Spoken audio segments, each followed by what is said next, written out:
대구의 한 장례식장은 검은 상복을 입은 조문객들로 가득 찼습니다. 저는 남편의 영정 사진 앞에 앉아 멍한 눈으로 조문객들을 맞이했습니다. 갑작스러운 교통사고로 세상을 떠난 남편 혁진의 빈자리가 이제야 실감이 났습니다. 수많은 사람들이 다가와 위로의 말을 건넸고 저는 기계처럼 고개를 숙여 인사했습니다. 슬픔과 충격으로 하루하루가 흐릿하게 지나갔습니다. 장례식이 거의 끝나갈 무렵 장례식장 입구에서 소란스러운 기운이 느껴졌습니다. 뒤늦게 도착한 한 무리의 사람들이 들어섰습니다. 검은 정장을 차려입은 그들 사이에서 리더로 보이는 남성이 저의 시선을 사로잡았습니다. 그는 다른 이들과 달리 당당하게 걸어왔습니다. 고급스러운 수트에 단정히 빗어넘긴 머리카락, 그리고 굳게 담은 입술. 그러나 제 시선은 그의 왼쪽 귀 뒤에 고정되었습니다. 왼쪽 귀 뒤에 삼각형 모양으로 자리 잡은 3개의 점, 숨이 멎는 듯 했습니다. 그것은 13년 전 해외 배낭여행을 떠났다 실종된 제 아들 현우의 독특한 특징이었습니다. 의사는 그것을 선천성 색소 침착이라고 했습니다. 현우만의 특별한 표식이었습니다. 심장이 빠르게 뛰기 시작했고 다리에 힘이 풀렸습니다. 손이 떨렸습니다. 정장을 입은 그 남자는 명함을 직원에게 건네며 무언가 이야기했고 저는 그 명함을 슬쩍 볼 수 있었습니다. 박현우 JH건설 CEO라고 적혀 있었습니다. 박현우, 김현우, 성만 바뀌었을 뿐. 실종된 제 아들과 너무나 닮아 있었습니다. 시간이 멈춘 듯 했습니다. 아들이 살아있다는 가능성에 숨이 막힐 듯한 기분이 들었습니다. 남편의 장례식장에서 죽은 줄 알았던 아들을 만났다니 기쁨인지 충격인지 구분할 수 없는 감정이 가슴을 옥죄었습니다. 우리 현우가 살아있는 거야. 속으로 중얼거렸습니다. 13년간 꿈에서도 그리던 아들의 얼굴을 이렇게 남편의 장례식장에서 마주하게 될 줄은 상상도 못했습니다. 저는 떨리는 다리로 조심스럽게 그에게 다가갔습니다. 그 남자 박현우는 남편의 영정 사진 앞에 머리를 숙이고 있었습니다. 제 심장은 마구 뛰었고 손은 식은 땀으로 축축했습니다. 혹시라도 착각이었다면 어쩌나 하는 두려움과 정말 아들이라면 어떻게 해야 할지 모르는 혼란이 뒤엉켜 있었습니다. 저 신뢰합니다.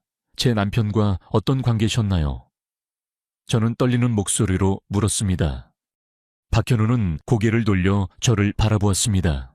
가까이서 보니 더욱 확신이 들었습니다. 그는 분명 제 아들이었습니다. 하지만 그의 눈에는 어떤 반가움도 알아보는 기색도 없었습니다. 사업상 알게 된 파트너였습니다. 고인께서 많은 도움을 주셨죠. 오래전부터 알고 지내셨나요? 더 물어보고 싶었습니다. 무엇이든 작은 단서라도 찾고 싶었습니다. 하지만 제 질문에 그는 미간을 살짝 찌푸렸습니다. 그렇지는 않습니다. 최근에 알게 되었고 몇 번 뵌 정도였습니다. 그래도 사업적으로 많은 조언을 해주셨기에 감사하게 생각하고 있습니다. 다 좋은. 제 눈을 똑바로 쳐다보며 대답했지만 그 눈빛에는 전혀 알아보는 기색이 없었습니다. 어쩌면 저는 정말 착각하고 있는 것일까요? 하지만 귀 뒤에 3개의 점, 그 특별한 표식은 착각일 리 없었습니다. 성함이 박현우라고 하셨죠, 혹시? 제가 더 이야기하려는 순간 정장을 입은 여성이 다가와 공손하게 말했습니다. 회장님, 다음 일정이 있습니다.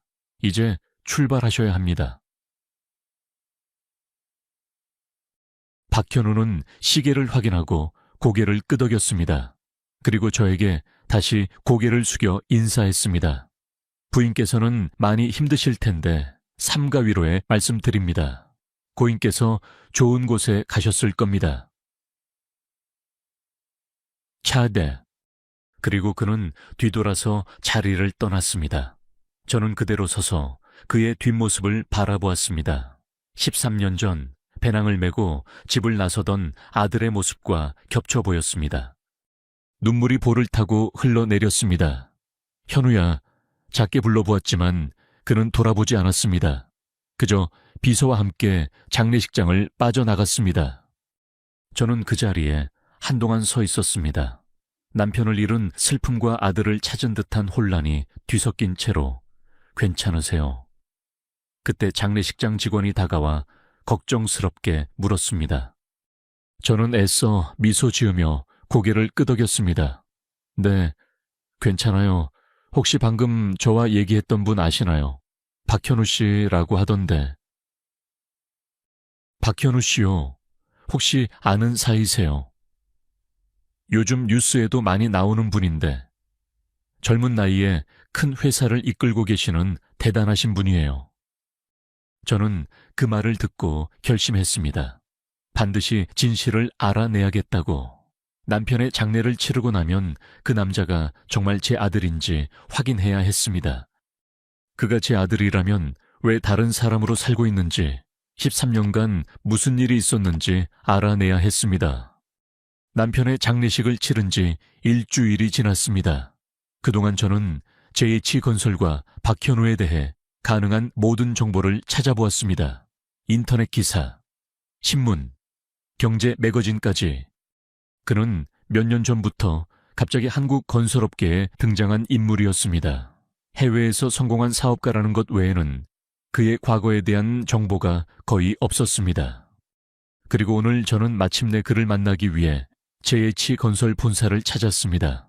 대구도심 한복판에 우뚝 선 JH건설 본사 빌딩 앞에 서자 가슴이 더욱 빠르게 뛰었습니다. 검은색 정장을 입고 머리를 단정하게 올린 채 한 자신감 있는 모습으로 보이려 했지만 손에 든 가방은 떨림을 감출 수 없었습니다. 유리문을 밀고 들어서자 현대적인 인테리어의 넓은 로비가 눈앞에 펼쳐졌습니다. 대리석 바닥, 높은 천장, 그리고 중앙에 우뚝 선 회사 로고, 모든 것이 화려하고 위압적으로 느껴졌습니다. 떨리는 다리로 안내 데스크로 향했습니다. 안녕하세요. 박현우 회장님을 뵙고 싶은데요. 함께 데스크에 앉아있던 젊은 여성 직원이 저를 위아래로 훑어보았습니다. 예약이 되어 있으신가요? 아니요. 하지만 매우 중요한 일로 뵙고 싶습니다. 저는 고 김혁진 사장의 아내입니다. 제 말에 그녀의 표정이 살짝 부드러워졌습니다. 잠시만 기다려주세요.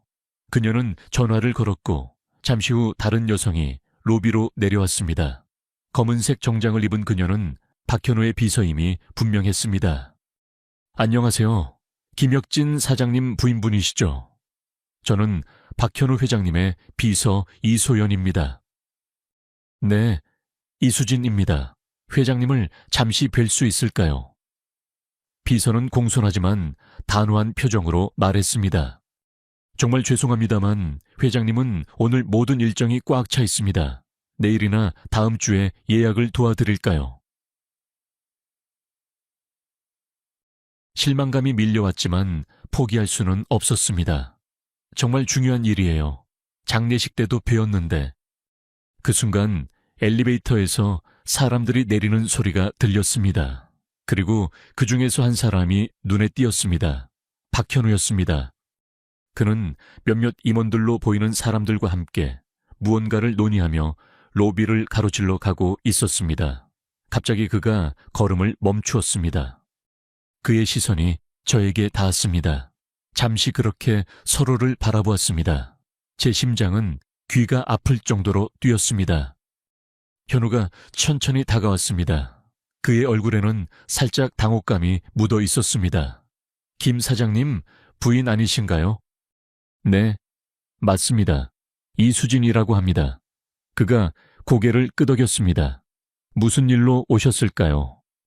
죄송합니다. 회장님, 부인께서 예약 없이 오셔서. 비서가 끼어들었지만 박현우는 손을 들어 그녀를 제지했습니다. 괜찮아요. 소연 씨, 다음 일정은 언제죠? 잠시 후에 최 부회장님과의 미팅이 있습니다. 그럼 잠시 시간이 있군요. 제 사무실로 올라가시죠. 비서의 놀란 표정 속에서 박현우는 저를 엘리베이터로 안내했습니다. 상승하는 엘리베이터 안에서 저는 그의 옆모습을 몰래 살폈습니다. 현우의 턱선, 현우의 눈매, 현우의 손가락까지 모든 것이 제 기억 속 아들과 일치했습니다. 엘리베이터 문이 열리고 저는 그의 뒤를 따라 회장실로 향했습니다. 이제 진실을 마주할 시간이었습니다. 회장실 문이 열리자 넓은 공간이 시야에 들어왔습니다. 탁 트인 통유리창 너머로 대구의 전경이 파노라마처럼 펼쳐져 있었고 최고급 원크로 만들어진 가구들과 세련된 미술품들이 사무실을 채우고 있었습니다. 마치 영화 속 한 장면 같았습니다. 앉으시죠. 박현우가 응접 세트를 가리키며 말했습니다. 저는 소파에 앉아 잠시 주변을 둘러보았습니다. 어떻게 시작해야 할지 마음이 무거웠습니다. 무슨 일로 저를 찾아오신 건가요? 박현우가 단도직입적으로 물었습니다. 저는 깊은 숨을 들이마시고 용기를 냈습니다. 사실 제가 오늘 온 이유는 개인적인 일 때문입니다. 13년 전 저는 아들을 잃었습니다. 박현우의 표정이 굳어졌습니다. 죄송하지만 그게 저와 무슨 관련이 있죠? 제 아들 이름은 김현우였어요. 13년 전 해외 배낭여행을 떠났다가 실종됐습니다. 그 이후로 어떤 소식도 듣지 못했어요. 박현우는 눈을 깜빡이며 저를 바라보았습니다. 그의 표정에서는 약간의 불편함이 느껴졌습니다. 저는 떨리는 손으로 가방에서 준비해 온 것들을 하나씩 꺼냈습니다. 첫 번째로 오래된 가족 사진을 내밀었습니다. 이건 현우가 대학 입학식 날 찍은 사진이에요. 보시면 당신과 정말 닮았다는 걸 알 수 있을 거예요. 오칼치키리에 박현우는 망설이다가 사진을 받아들었습니다. 그의 눈동자가 사진 속 인물들을 하나씩 훑었습니다. 특히 젊은 현우의 모습에 시선이 오래 머물렀습니다. 그러나 곧 그는 사진을 테이블 위에 내려놓았습니다. 그리고 제가 장례식장에서 봤던 당신의 왼쪽 귀 뒤에 있는 3개의 점, 그건 현우가 태어날 때부터 가지고 있던 특별한 표식이에요. 마츠카레. 박현우는 무의식적으로 왼손을 귀 뒤로 가져갔지만 곧 표정을 굳혔습니다. 그의 눈에는 경계심이 가득했습니다. 이어서 낡은 야구 글러브를 꺼냈습니다. 이건 현우가 중학교 시절부터 아꼈던 글러브예요. 여기 그의 이름이 새겨져 있어요. 박현우의 얼굴이 점점 굳어졌습니다. 그는 자리에서 벌떡 일어났습니다. 죄송하지만 이런 식으로 접근하시는 이유가 뭡니까? 제 재산을 노리시나요? 그의 달라진 말투와 날카로운 질문에 저는 충격을 받았습니다. 많은 사람들이 이런 식으로 접근합니다. 그가 차갑게 말했습니다. 성공한 사업객에 갑자기 나타나 당신은 내 가족이라며 접근하는 사람들이 있죠. 특히 제가 한국에 돌아온 이후로 더 심해졌습니다. 샷감시단의 셔밀만 티치 사다 파이날리기때. 아니에요. 저는 그런 사람이 아니에요. 제 목소리가 떨렸습니다. 저는 단지 제 아들을 찾고 있을 뿐이에요. 그리고 이 사진 속 아들과 당신은 너무 닮았어요. 차야하 하치레. 박현우는 비시오되듯이 웃었습니다. 닮았다고요? 그게 증거입니까? 저는 박현우입니다. 해외에서 성공한 사업가죠. 당신이 말하는 김현우가 아닙니다. 그럼 DNA 검사라도 하는 건 어떨까요? 제가 왜 당신의 의도에 넘어가야 하죠? 당신의 자식이 아닌데 왜 DNA 검사를 해야 하는지 이해가 안 됩니다. 그는 창가로 걸어가 대구의 전경을 내려다보았습니다. 잠시 침묵이 흘렀습니다. 그가 다시 말을 이었습니다. 당신의 아들을 잃은 슬픔은 이해합니다. 하지만 저를 그 아들로 착각하시는 것 같네요. 참대단 시타츠아. 저는 절망감에 가슴이 무너졌습니다. 하지만 포기할 수 없었습니다. 박현우는 잠시 생각하더니 자리로 돌아와 앉았습니다. 그의 표정은 여전히 의심으로 가득했습니다. 제가 불편하게 해드렸다면 죄송합니다. 가족은 있으세요? 저는 자연스럽게 화제를 돌렸습니다. 어떻게든 더 얘기하고 싶었고 그의 모든 것을 알고 싶었습니다. 그 질문에 박현우의 표정이 살짝 슬퍼졌습니다. 네, 아내와 5살 된 아들이 있습니다. 지게나라 추바레. 아이는 건강한가요? 박현우의 얼굴이 갑자기 어두워졌습니다. 그는 잠시 입을 다물었다가 마치 무언가를 결심한 듯 말했습니다. 아들은 지금 많이 아픕니다. 간질환으로 이식이 필요한 상태입니다. 그가 말했습니다. 문제는 저의 아들이 희귀 혈액형이라. 그의 목소리가 흔들렸습니다. 혈액형이 어떻게 되나요? RHB형입니다. 적합한 기증자를 찾기가 정말 어렵네요. RHB형이요. 같은 혈액형이네요.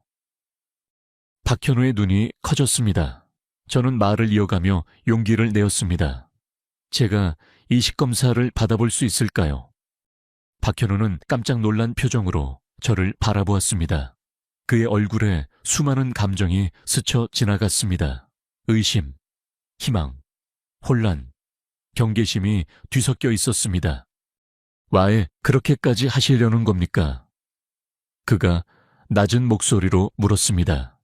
제게 뭔가를 얻기 위해서인가요? 아니에요. 그저 아픈 아이를 돕고 싶어서예요. 박현우는 자리에서 일어나 창가로 걸어갔습니다. 그는 오랫동안 대구의 전경을 내려다보며 침묵했습니다. 그의 어깨가 무겁게 처져 있었습니다. 저는 여전히 당신을 의심합니다. 그가 마침내 입을 열었습니다. 갑자기 나타나서 제 아들이라고 주장하시고 이제는 장기까지 기증하겠다고 하시니 이해하실 거예요. 이건 너무 갑작스럽고 믿기 어려운 일입니다.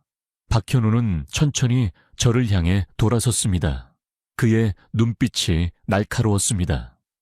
가슴이 아팠지만 그의 의심을 이해할 수 있었습니다. 제 입장에서도 갑자기 나타난 낯선 사람을 완전히 신뢰하기는 어려울 테니까요. 박현우 씨, 저는 당신에게 어떤 것도 요구하지 않을 거예요. 돈도 인정도 필요 없어요. 단지 검사를 받고 당신 아들을 도울 기회를 주세요. 그게 전부예요. 박현우는 깊은 생각에 잠겨 있었습니다. 그의 표정에서 내적 갈등이 엿보였습니다. 한편으로는 의심을 떨쳐내지 못하고 다른 한편으로는 아들을 위한 희망을 포기할 수 없는 듯 했습니다. 마침내 그가 깊은 한숨을 내쉬었습니다. 아들을 위해서라면 그가 중얼거렸습니다. 그리고 저를 똑바로 쳐다보며 단호하게 말했습니다. 하지만 이것이 무슨 함정이라면 법적 조치를 취할 겁니다. 우선 적합성 검사부터 시작해야 합니다. 그가 실무적인 목소리로 말했습니다. 지금 당장 병원에 연락해서 예약을 잡겠습니다. 박현우는 책상으로 돌아와 전화를 들었습니다. 그가 병원 측과 대화하는 동안 저는 조용히 앉아 있었습니다. 가슴 속에서는 두려움과 희망이 교차했습니다. 제가 기증자로 적합하다면 현우의 아들, 제 손자를 살릴 수 있는 기회였습니다. 전화를 끊는 박현우가 저를 바라보았습니다. 내일 오전 9시 대구대학병원 이식센터로 오시면 됩니다. 제가 모든 절차를 준비해 놓겠습니다. 차라치 무이단치띠 감사합니다. 박현우는 여전히 경계하는 눈빛이었지만 이전보다는 조금 누그러져 있었습니다. 우리의 대화는 그렇게 끝났습니다. 박현우는 저를 사무실 문까지 배웅했고 우리는 다음 날 병원에서 만나기로 약속했습니다. 엘리베이터를 타고 내려오면서 저는 마음속으로 기도했습니다. 제가 그 아이를 도울 수 있기를, 그리고 이 기회를 통해 제 아들과 다시 연결될 수 있기를. 다음 날 아침 대구대학병원 앞에 도착했습니다. 병원 로비에 들어서자 박현우가 이미 저를 기다리고 있었습니다. 안녕하세요. 이수진 씨. 그가 공식적인 말투로 인사했습니다. 우리는 함께 엘리베이터를 타고 이식센터 층으로 올라갔습니다. 엘리베이터 안에서는 불편한 침묵이 흘렀습니다. 박현우의 표정은 여전히 경계심으로 가득했지만 그 속에 걱정과 불안도 엿보였습니다. 아픈 아들을 둔 아버지의 심정이 느껴졌습니다. 이식센터에 도착하자 우리는 곧바로 담당 의사에게 안내받았습니다. 최영훈 교수라는 남성이 우리를 맞이했습니다. 안녕하세요.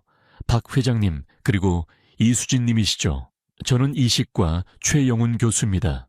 차이원태를 다음 전이 의사의 사무실에 들어가 자리에 앉았습니다.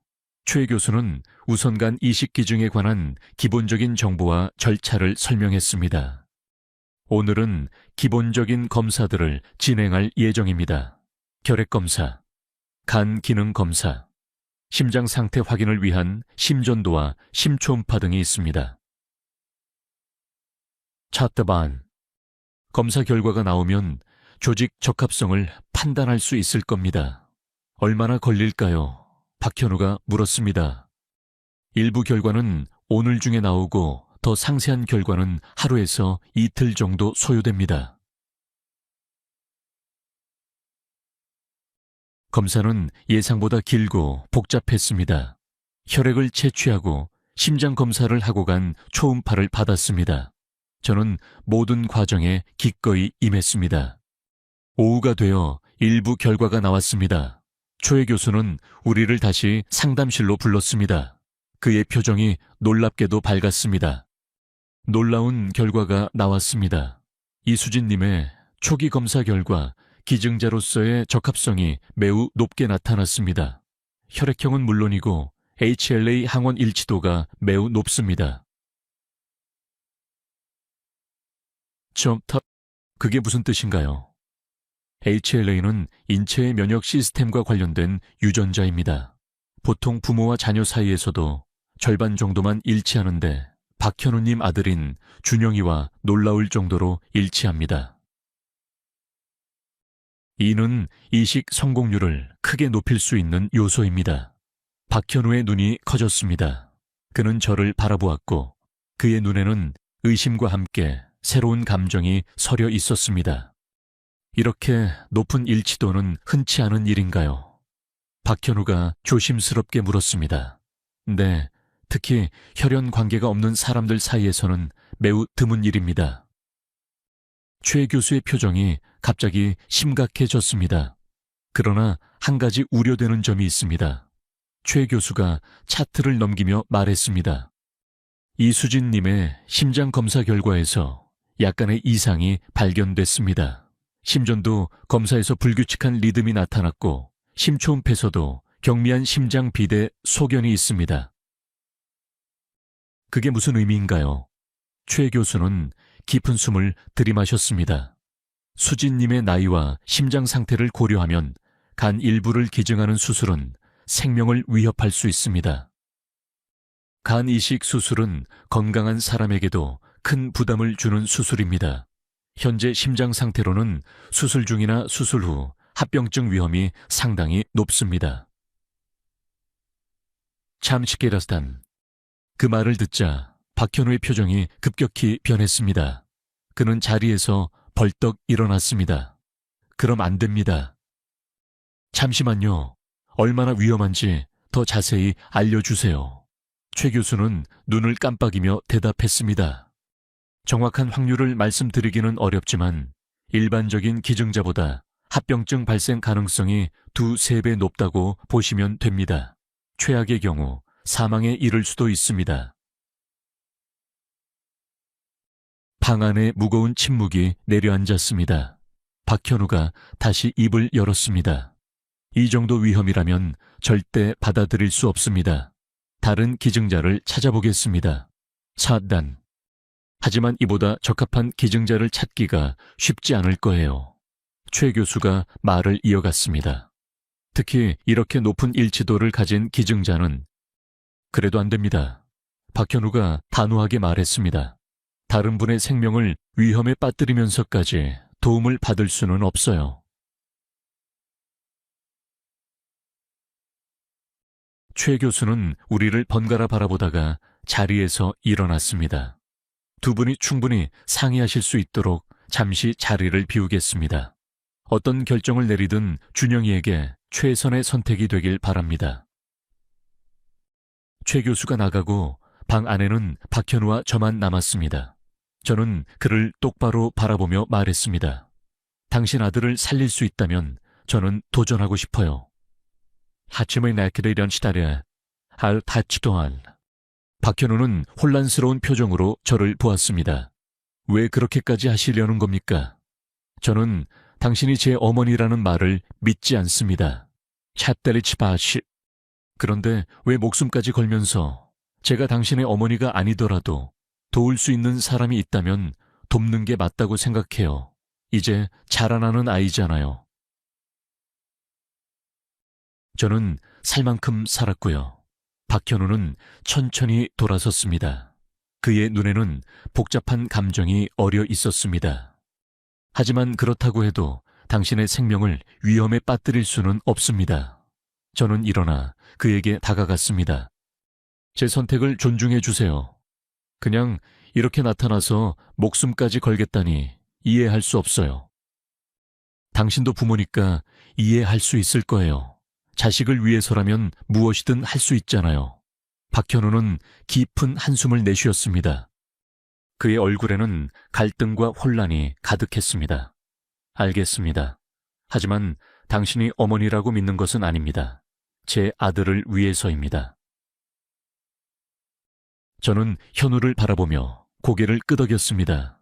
그때 최 교수가 다시 들어왔습니다. 결정 내리셨나요? 박현우와 저는 서로를 바라보았습니다. 진행하겠습니다. 최 교수는 고개를 끄덕였습니다. 남은 추가적인 검사와 상담은 빠르게 진행하겠습니다. 우리는 그날의 검사를 마치고 병원을 나왔습니다. 며칠 뒤 저녁 박현우는 자신의 집에 앉아 생각에 잠겨 있었습니다. 이수진과 병원에서 있었던 일들이 그의 머릿속을 맴돌았습니다. 특히 이수진의 검사 결과는 그를 혼란스럽게 만들었습니다. 혈액형뿐만 아니라 조직 적합성까지 놀라울 정도로 일치한다는 의사의 말이 귀에 맴돌았습니다. 그는 13년 전의 기억을 더듬어 보려 했지만 여전히 대부분이 흐릿했습니다. 태풍이 몰아치는 배 위에서의 기억, 그리고 병원에서 깨어났을 때 혼란스러움만이 그에게 남아 있었습니다. 그 이전의 삶은 마치 다른 사람의 이야기처럼 멀게만 느껴졌습니다. 박현우는 소파에서 일어나 창가로 걸어갔습니다. 밤의 대구 풍경이 창밖으로 펼쳐져 있었습니다. 그는 자신의 삶을 되돌아보았습니다. 하고 후 그를 돌봐준 박씨 부부에게 입양되어 새로운 삶을 시작했고 열심히 공부하고 일해 성공한 사업가가 되었습니다. 아름다운 아내를 만나 사랑하는 아들을 얻었습니다. 그가 꿈꾸던 완벽한 삶이었습니다. 하지만 지금 그 모든 것이 흔들리기 시작했습니다. 자신의 재산을 노리기 위해 접근한 것일까? 그는 의심스러운 마음으로 생각했습니다. 아니면 정말 내 어머니인가? 자신의 목숨이 위험하다는 것을 알면서도 내 아들에게 이식을 해준다고. 아들을 위해 어쩔 수 없이 수술을 승낙했지만 아직도 그녀에 대한 의심은 완전히 떨치기 힘들었습니다. 그리고 의사가 말했던 위험성이 그의 마음을 무겁게 눌렀습니다.